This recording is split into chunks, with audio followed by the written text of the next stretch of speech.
Hello बच्चों, good morning all of you. आज मैं आपको व्यंजन संधि कराऊंगी। ठीक है, आपने स्वर संधि पढ़ ली, अब हम पढ़ेंगे व्यंजन संधि। ठीक है ना, तो शुरू करते हैं व्यंजन संधि।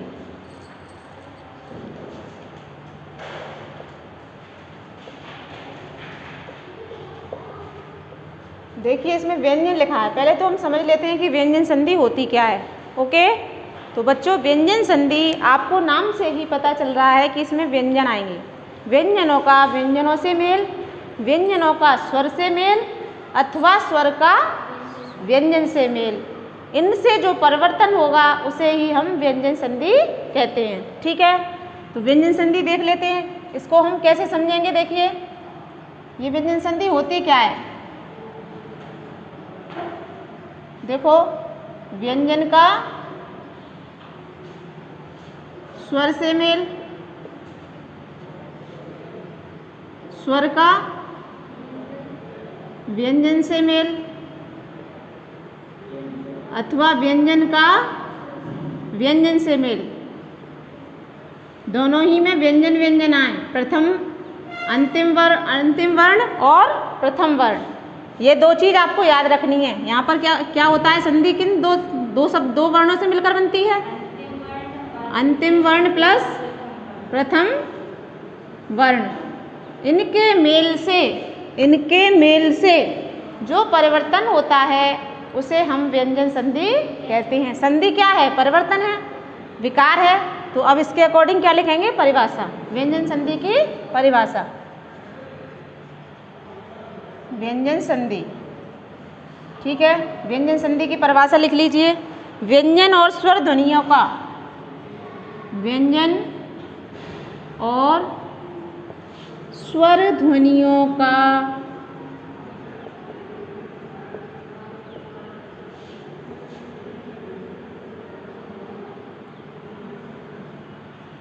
अथवा व्यंजन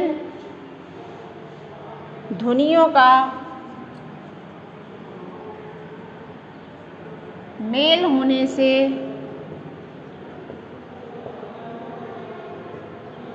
होने से जो विकार होता है, जो विकार का मतलब जानते हैं आप, परिवर्तन।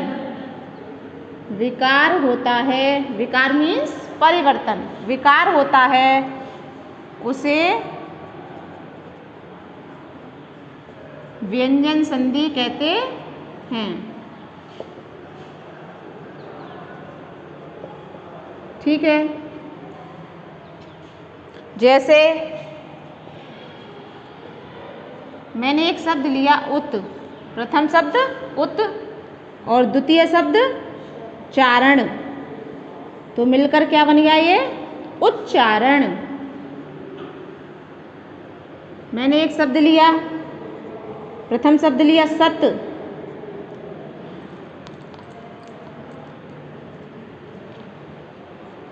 हाँ, सद धन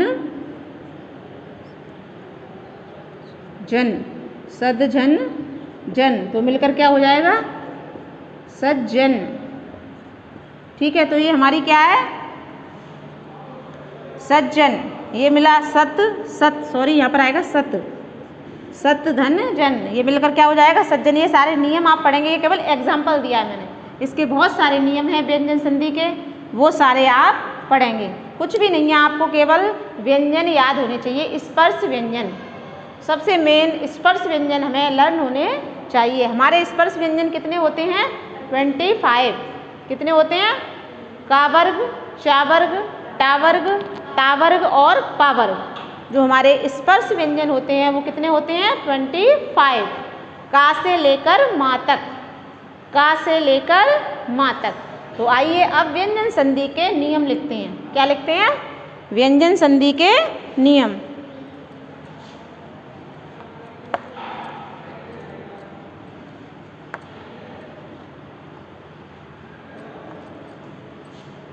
लिख नहीं पाया, व्यंजन संधि के नियम।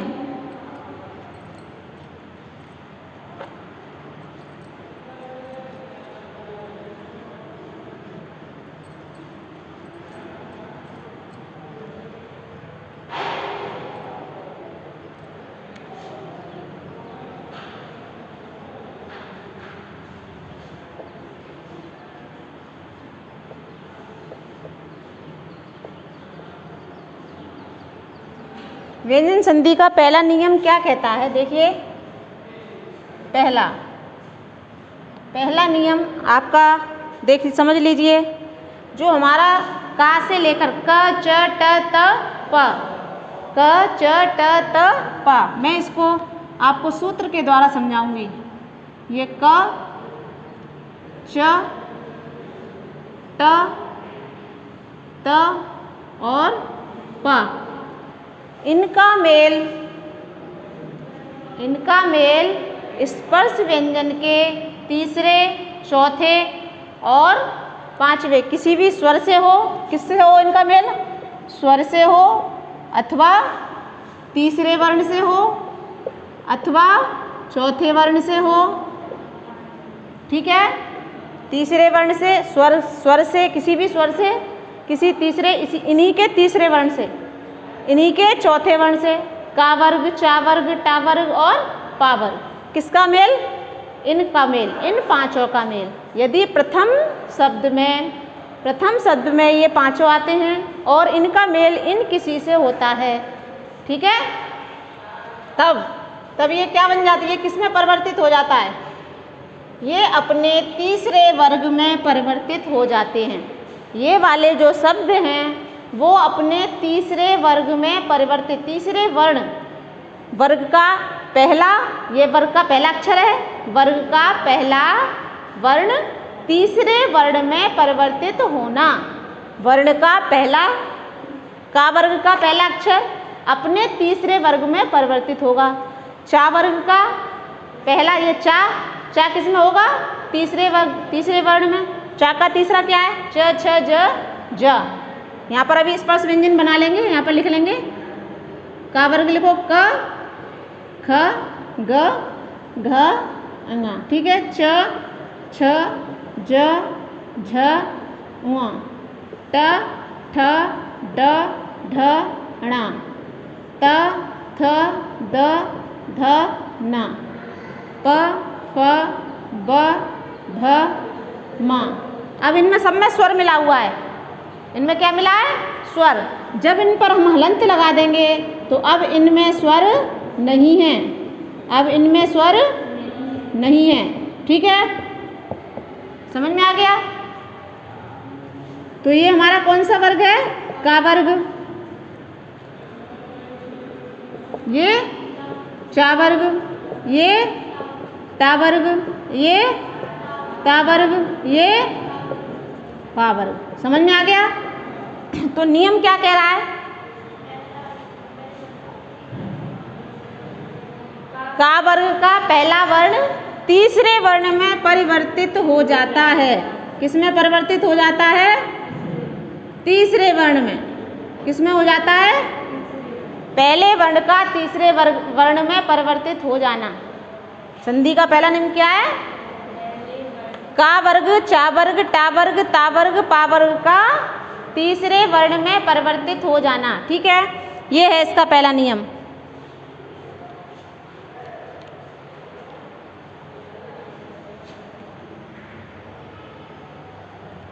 और क्या है? और है अंतस्थ व्यंजन। अंतस्थ व्यंजन कौन से हैं? देखिए, य, र, ल, व।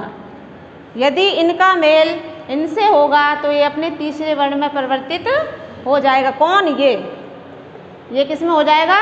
तीसरे में। तो इसका तीसरा क्या है? देखो, ग। इसका तीसरा क्या है? ज, च, छ, ज। इसका तीसरा क्या है? ड। इसका त, थ, द। इसका, ठीक है। तो जब इसका इनका मेल, इनमें से कोई से का भी मेल इनसे होता है तो ये अपने तीसरे वर्ण में परिवर्तित हो जाता है। समझ में आ गया? चलिए एग्जाम्पल लेते हैं, उदाहरण लेते हैं। एक उदाहरण से आप समझिए। जैसे देखिए, मैंने लिया दिक, धन, अंबर। अब यहाँ पर ये हलंत लगा होगा, व्यंजन संधि में हलंत लगा होगा। ये लगाई है मैंने, ये हलंत लगा होगा। समझ में आ गया? तो दिक, धन, अंबर। अब देखो ये स्वर आ रहा है, ये क्या आ रहा है? आ स्वर है। इसका मेल किससे हो रहा है?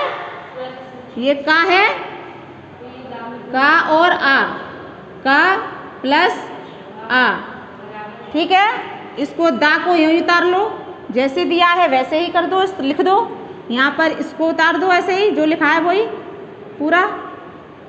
अब इन दोनों को मिलाकर ये जो का है, स्वर आ रहा है, तो अब ये का किस में बदल जाएगा, किस में परिवर्तित हो जाएगा? गा में। किस में हो जाएगा? तो यहाँ पर क्या शब्द बन जाएगा बच्चों? दिगंबर। ये दोनों क्या बन जाएंगे? ग। क्या बन जाएंगे? ये क्या बन गया? तो यहाँ पर क्या आ गया? दिगंबर। संधि क्या बन गई? दिगंबर। नियम समझ में आ रहा है? संधि क्या बन गई? दिगंबर। नियम को याद, लिखने से नियम को कुछ नहीं याद होता है कि का चा टा ता पा का चा चा जा जा जा वाह वाह वाह ये हो जाता है, वो नहीं। इससे समझो, समझ में आ गया? क च ट त पा, इनमें से कोई सा भी आए, ये पांचों में से कोई सा भी आए प्रथम शब्द में, ये प्रथम शब्द है ये वाला, ये द्वितीय शब्द है। प्रथम शब्द का अंतिम वर्ण और द्वितीय शब्द का प्रथम वर्ण जब मिलकर किसी दूसरे व्यंजन का निर्माण करता है, उसमें विकार उत्पन्न होता है, वहीं पर व्यंजन संधि होती है। तो ये पहला नियम क्या कह रहा है? का वर्ग का तीसरे वर्ण में परिवर्तित होना। यहाँ पर ये कोई भी आए, स्वर आ जाए या ये आ जाए ट, तीसरा चौथा त, कुछ भी आ जाए, ये अलावा कुछ भी आ जाए, समझ में आ गया? तो क्या हो जाएगा? ये तो वैसे के वैसे ही रहेंगे, ये जो हैं ये वहाँ वैसे ही रहेंगे। चेंज किस में होगा? इसमें, इन पांचों में। चेंज किन में होगा? इनमें होगा। जैसे ये रहा देखो, का है तो का क्या हो गया? समझ में आ रहा है तुम्हें? हाँ नामिका, कंफ्यूजन हो रहा है? समझ में आ गया क्लियरली? देखिए, दिक धन अंबर, दिगंबर, दिक धन अंबर, तो ये क्या हो गया? दिगंबर। संधि क्या बन गई? दिगंबर। आइए दूसरा एक और शब्द लेते हैं।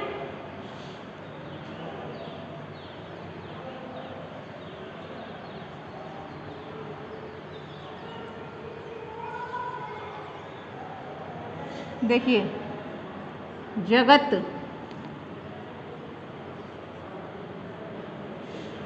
जगत धन ईश, जगत धन ईश। ई क्या है बच्चों? ये अंतिम वर्ण है। अंतिम वर्ण और प्रथम वर्ण ध्यान रखेंगे। अंतिम वर्ण, प्रथम वर्ण, अंतिम वर्ण, प्रथम वर्ण। प्रथम शब्द, द्वितीय शब्द, प्रथम शब्द का अंतिम वर्ण, द्वितीय शब्द का प्रथम वर्ण, ठीक है। तो प्रथम वर्ण क्या है? क्या है प्रथम वर्ण? ता। द्वितीय वर्ण क्या है? ई। तो ये ता जब इसके बाद ये स्वर से मिले, इसका मेल इससे हो, तो ये किसमें परिवर्तित हो जाएगा?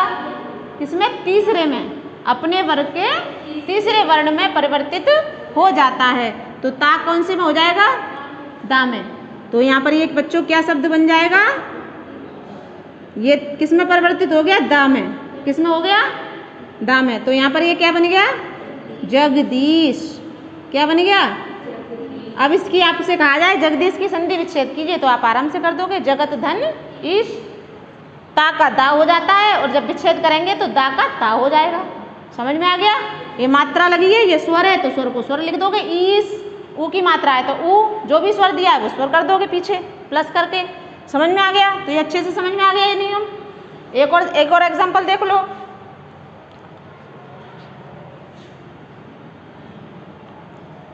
देखिए, षट धन आनन, षट आनन। षट माने छह, आनन माने मुख। षट माने छह, आनन माने मुख। तो छह मुख वाले कौन थे? ये समास में भी आ जाता है। छह मुख वाले कौन है? कार्तिकेय जी। कौन होते हैं? कार्तिकेय जी। तो ये तीसरा अर्थ आता है, तो वहाँ पर कौन सा समास होता है? बहुब्रीहि। कौन सा होता है? तो वो भी आप पढ़ेंगे समास। तो षट आनन। अब देखो टा वर्ग आ गया। टा वर्ग किस में होगा? अपने वर्ग के तीसरे वर्ण में। अपने वर्ग के जो हमारा टा वर्ण है, ये वर्ण है, ये वर्ण है, तो ये किस में होगा? ट ठ ड, डा में हो जाएगा। तो यहाँ पर क्या हो जाएगा बच्चों, ये टा और आ मिलकर क्या हो जाएंगे, ड। ये आ, तो इस पर मात्रा किसकी लग जाएगी, ठीक है। अब ये क्या बन जाएगा, सडा नन। समझ में आ गई संधि। ये पहला नियम अच्छे से समझ में आ गया, बहुत अच्छे से आपको समझना है। अब आपके लिए कोई सा भी शब्द आ जाए, ये नहीं है कि रटते रहो शब्दों को, कितने भी एग्जाम्पल दिए जा रहे हैं, अब सबको एक एक करके करोगे याद तो आप ऐसे उन्हें पढ़ नहीं पाओगे। केवल नियम को याद रखना है, हमें कभी भी रटना नहीं है, हमेशा बस नियम को फॉलो करना है, नियम को याद रखना है कि जो हमारा ये क वर्ग है, का क च ट त पा, ठीक है, ये अपने तीसरे वर्ण में परिवर्तित हो जाएगा। अंडरस्टैंड। चलिए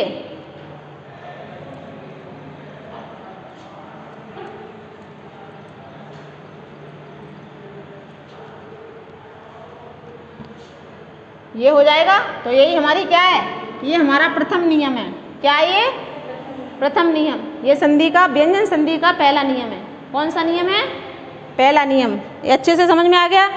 एक और देख लो, उत धन योग। अब ये या आ गया, अंतस्थ व्यंजन कौन कौन से हैं, य र ल व, ठीक है।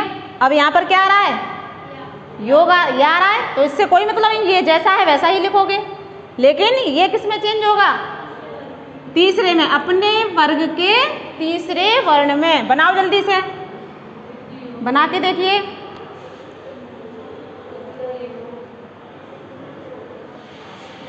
मिलाओ, ये जो हमारा ता है यहाँ पर हलंत है, तो ये और ये मिलकर क्या हो जाएंगे, दा। अब ये ऐसे लिखा जाएगा, और इसको कैसे लिख देते हैं एक और तरह से,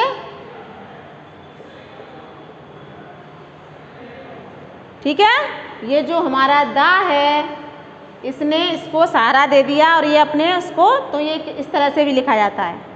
उद्योग ऐसे भी लिखा जाता है और ऐसे भी लिखा जाता है, तो आप कंफ्यूज ना हो, ऐसे आए ऐसे भी आए, दोनों में ही व्यंजन संधि है। कौन सी संधि है, व्यंजन संधि, ठीक है। इसमें व्यंजन का मेल स्वर से हो रहा है, व्यंजन का मेल, ऊपर लिखा था मैंने, व्यंजन का मेल स्वर से हो अथवा व्यंजन से हो, अथवा व्यंजन का व्यंजन से हो, तो वहाँ पर कौन सी संधि होगी, और जो स्वर संधि है हमारी, स्वर संधि में स्वरों का मेल केवल स्वर से ही होगा, वहाँ पर व्यंजन नहीं आएंगे। तो स्वर का मेल स्वर से स्वर संधि, व्यंजन का मेल व्यंजन से, स्वर का मेल व्यंजन से, व्यंजन का मेल स्वर से, तो वहाँ पर व्यंजन संधि होती है, ठीक है। ये समझ में आ गया, वर्ग का समझ में आ गया आपको। अब कोई सा भी शब्द आ जाए, अब मैं करने के लिए दे रही हूँ, लिखिए शब्द, लिखिए बाग जाल। मैंने लिखा पहला शब्द लिखा मैंने बाग, दूसरा लिखा जाल। अब बताओ बच्चों, देखो का है ये, तो का ये रहा। अब इसके बाद क्या आ रहा है, जा आ रहा है। ये जा कौन सा है, च छ जा, मैंने लिखा है तीसरा या चौथा। इसके बाद यदि स्वर आए, तीसरा आए, चौथा वर्ण आए या यारा लावा आए, तो ये वाला किस में परिवर्तित हो जाता है, गा में, जा में, डा में, दा में और बा में, ठीक है। तो ये का क्या हो जाएगा, क ख गा, ये गा लिखा है मैंने, गा, तो यहाँ पर क्या आ जाएगा, बाग जाल। अब देखो यहाँ पर ये पूरा क्यों नहीं लिखेंगे, गा पूरा क्यों नहीं बनाएंगे, हमने यहाँ पर तो सब में पूरे बनाए हैं, यहाँ पर क्यों नहीं पूरा बनाएंगे, क्योंकि यहाँ पर स्वर नहीं है, व्यंजन को सहारा देने वाला नहीं है, तो इसलिए ये आधा ही बनेगा। समझ में आ गया, यहाँ पर स्वर नहीं है, यहाँ पर व्यंजन ही है, तो व्यंजन को सहारा कौन देता है, स्वर, स्वर है नहीं है, तो ये यहाँ पर क्या बनेगा, ग, आधा गा।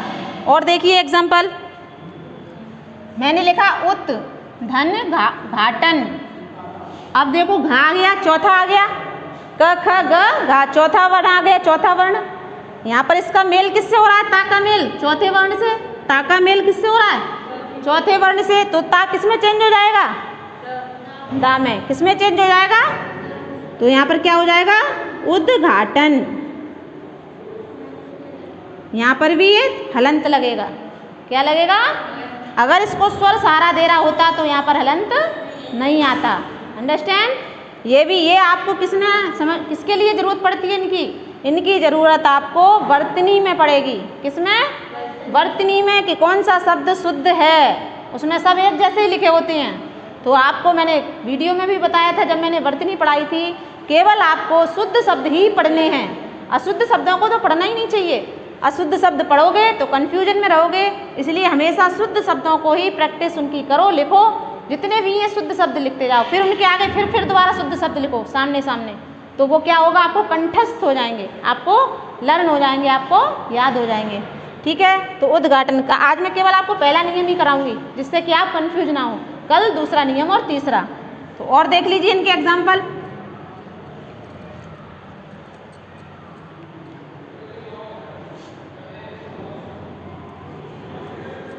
देखिए मैंने लिखा जगत प्लस जननी, जगत जननी, मैंने लिखा जगत जननी। ऐसे आता है आपके लिए क्या आता है कि जगत जननी लिखिए, कौन सा सही शब्द है जगत जननी? 4 लिखे होंगे, जगत जननी, जगत जननी, जगत प्लस जननी, ऐसे लिखे होंगे, तो आपको कौन सा सही लिखना है? तो अब करिए इसको। ये ता किसमें चेंज, ता के बाद क्या आ रहा है?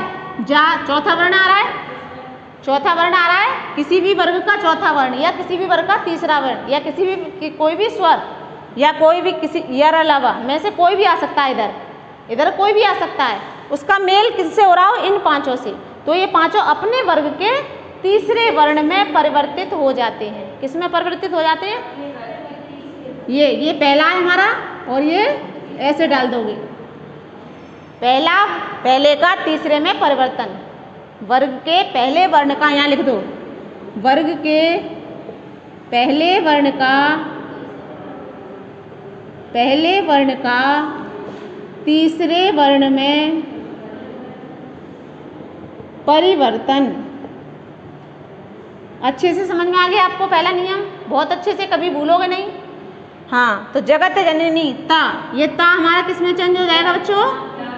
दा में। अब यहाँ पर स्वर नहीं है इसको सहारा देने के लिए, तो यहाँ पर क्या आएगा? क्या आएगा? आधा। तो ता प्लस जगत जननी, गलत हो गया ये? नहीं, ता के बाद जा रहा है ना, ये दूसरा नियम है। देखिए ये दूसरा नियम है, ता के बाद यदि जा आए, जा और झा आए, ता के बाद चा और छा आए, तो वो किस में हो जाते हैं? यहाँ पर ये जा में हो जाते हैं। ये मैं कराऊंगी, चौथा नियम है आपका।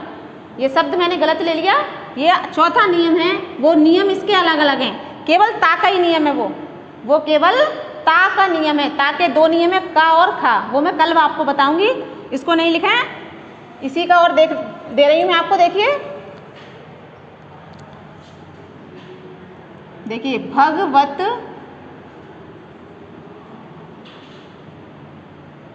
प्लस भजन, भगवत प्लस भजन, भगवत प्लस भजन। अब ये भा क्या है? कौन से में आ रहा है? भा, प फ ब, पा वर्ग का है, किसका है ये? पा वर्ग का है, और यहाँ पर क्या है? ता है। ठीक है, तो ये क्या हो जाएगा? अब हो जाएगा ये ता था दा दा, क्या हो जाएगा? भगवद भजन, भगवद भजन। समझ में आ गया? इस तरह से।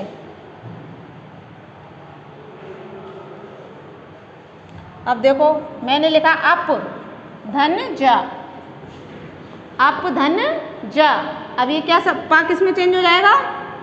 बा में। यहाँ पर स्वर नहीं है, तो नीचे भी क्या आएगा? हलंत, हलंत नहीं, बा कैसा बनेगा? आधा, बा कैसा बनेगा? आधा।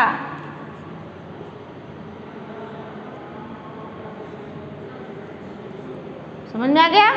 बा कैसा बनेगा? पूरा बनाओगे तो हलंत लगाना पड़ेगा, इसलिए आधा बा। वहाँ हमने गा लगाया था आधा, स्वर नहीं था तो क्या लगाया था? आधा गा। समझ में आ गया? और देखिए